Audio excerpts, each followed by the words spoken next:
పట్టపగలే దొంగలు ఓ ఇంట్లోకి దూరి 20 తులాల బంగారు నగలు 3 లక్షల నగదును దోచుకెళ్లడంతో బద్వేల్ పట్టణ ప్రజలు బెంబేలెత్తిపోతున్నారు. కడప జిల్లా బద్వేల్ మున్సిపాలిటీ పరిధిలోని మడకలవారిపల్లె జాతీయ రహదారి పక్కన ఉన్న శ్రీనివాసులకు చెందిన ఇంట్లో ఎవరు లేని సమయం చూసి ఒక్కసారిగా దొంగలు ఆ ఇంట్లో చొరబడి బీరువా పగలగొట్టి అందులో విలువైన 20 తులాల బంగారు నగలు 3 లక్షల నగదును తీసుకెళ్లారంటూ బాధితుడు శ్రీనివాసులు వారి సతీమణి శివకుమారులు లబోదీపమంటూ కన్నీటి పర్యంతమయ్యారు.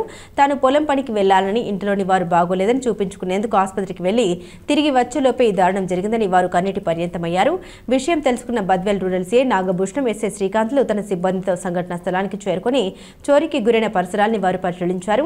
ఫ్లూస్ టీం వచ్చి దొంగతనం జరిగిన పరిసరాల్ని అక్కడ పడిన వేలి ముద్రల్ని సేకరించారు. అనంతరం డాగ్ స్క్వాడ్ ను రప్పించి ఇంటి చుట్టూ పరిసర ప్రాంతాన్ని పరిశీలించారు. సాధ్యమైనంత తొందరగా దొంగతనానికి పాల్పడ్డ వారిని అదుపులోకి తీసుకుని బాధితులకు న్యాయం జరిగేలా చేస్తామని వారు పేర్కొన్నారు. వాళ్ళ అమ్మగారు బంగారు పెట్టిండు 10 తులాలు 20 తులాలు దాకా 30 తులాలు దాకా బంగారు అయింది ఉంది. మేము జ్వరం వచ్చింటే నాకు జ్వరం వచ్చి దగ్గుబసం వచ్చి నా కోడలికి జ్వరం వచ్చింది దగ్గుబసం వచ్చి నా కొడుకు తొడుకొని పోయిండు ఆసుపత్రికి తొడుకొని పోతే ఆమె మేము 10 గంటలకు ఆసుపత్రికి పోయినా 11కి ఇంటికి వచ్చాక ఆ దొంగతనం జరిగింది. మా ఇంట్లో అన్నీ దోసుకొని పోయింది. సార్ మాకు ఏ న్యాయం చేస్తుందో చేయండి, లేదంటే మేము ఊరు బతకలేము. లేక డబ్బు కానీ పోయింది 4 లక్షలు లెక్క పెట్టింది ఇంట్లో మేము, అది కానీ పోయింది. మాకు ఏ న్యాయం చేస్తారో చెయ్యండి, నాకు ఆ న్యాయం చేసి చూపించండి. అంటే మేము పానంతో కూర్చో ఉండము. మేము పేదవాళ్ళము, నా కొడుకు ఆట దొరుకునేవాడు, మా ఆయన రేపు సేద్యం చేసేవాడు.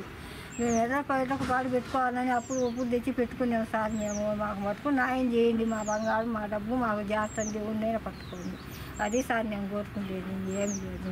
లేకుంటే మేము పానంతో ఉండము, మేము పేదవాళ్ళమే సార్. ఏదన్నా మాకు దయ చూపించండి, అది మేము కోరుకుంటేది. పొద్దున నెలకు మడిగడిపించి మా 11కు నేను ఇంటికి వచ్చి ఇంటికి మాతలు మిగల ఇంటికి వచ్చాక మా పిల్లోడు మా కోడలు మా భార్య కుంభ మునిపోయింది బా ఏమంటే మా ఇంట్లో బంగారం అంతా మీరు అని చెప్పిన ఆమె సార్ స్టేషన్ పోయి చెప్పినాం పోయి మా ఇంట్లో దొంగతనం జరిగింది సార్. అది ఏ టైంలో జరిగింది? 10 గంటలకు 10కి వీళ్ళు పోయినరు పోయి 11కి వచ్చి నీళ్ళు 11కి వచ్చేలిక ఇవి వచ్చినారు. దానికి దొంగతనం జరిగే డోర్లు నేయలేమనుకున్నంటే మా మొగుడే లోపలికి వెళ్ళే ఇంకా ఉంటారులే అని అనుకున్నాంట. నేను రాలా, అప్పటికి రాపోతుంది. మళ్ళీ వచ్చిన నేను 11కి ఇంటికి వచ్చిన 11 వచ్చేలిక ఇంకా పని జరిగింది సార్. ఇది జరిగింది. డబ్బులు ఎంత పోయింది? బంగారు ఎంత పోయింది? బంగారు వచ్చేసి 12 తులాలు బంగారు, మామూలుగా ఏది గోల్డ్ వచ్చేసి 12 తులాలు, సాదా వచ్చేసి 30 తులాలు, 4 వచ్చి లెక్క. అది ఎవరిపైన అనుమానాలు ఉన్నాయా మీకు తెలిసిన వాళ్ళు? మా ఇంట్లో కూడా మనకి అంత ఎందుకు అట్ట ఊరికి కొంచెం టేస్ట్ ఉంది, అట్టేం లేదు. నాకు వాళ్ళ మీద ఏం లే, మెల్లగాడ ఏమైనా డౌట్ లేదు. ఎంత బతకాలి చెప్పు? పేదవాళ్ళము, రైతులము, ఏదో కష్టం తీసుకోవడం చేసుకొని ఎంత కష్టం చేస్తే మేము ఆ బంగారాలు లెక్క సంపాదించుకున్నాము. కష్టం చేసి ఎన్ననక వాళ్ళనక గాలనక సంపాదించుకొచ్చే వాళ్ళు లేకుండాము మా కొంప ముంచి పోతే ఇంకా మేమేం సంసారాలు చేయాలి సార్? చెప్పండి, మీరన్నా న్యాయం చేయండి. మీరే న్యాయం చేయకుంటే ఎవరు చేస్తారు చెప్పండి? మాకు ఏ దేవుని మీద పడి మేము ముట్టుకోవాలి చెప్పండి? ఎవరు తీసుకొని ఉంటుంది? ఏదైనా మీరే తేల్చాలి మాకు, చేసి మా సొమ్ము మాకు ఇప్పింది. అది నేను కోరేది, ఇంకేది లేదు సార్. మాకు అది చేయండి.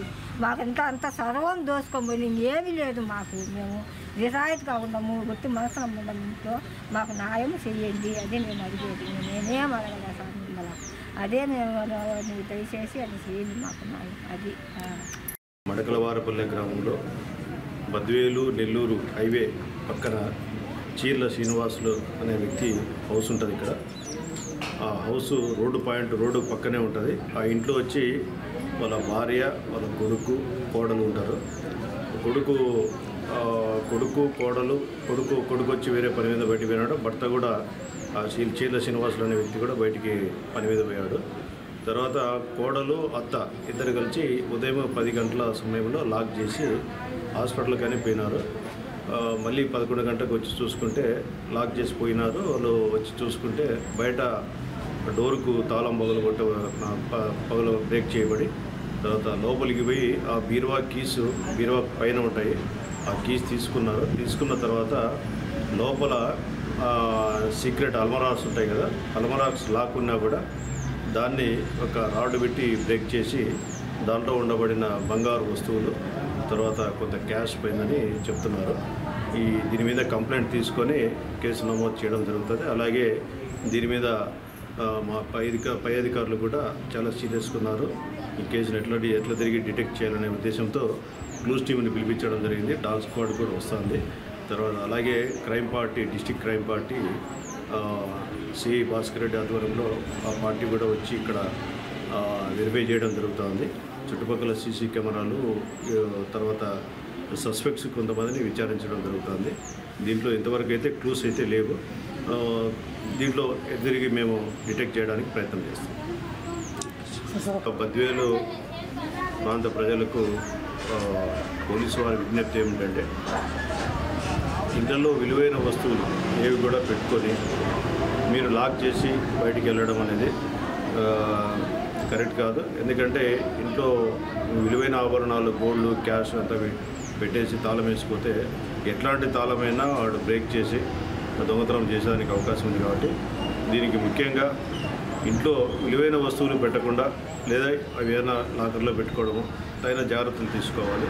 అలాగే ప్రతి ఒక్కరు కూడా సీసీ కెమెరా ఏం పెద్ద వాల్యూ కాదు.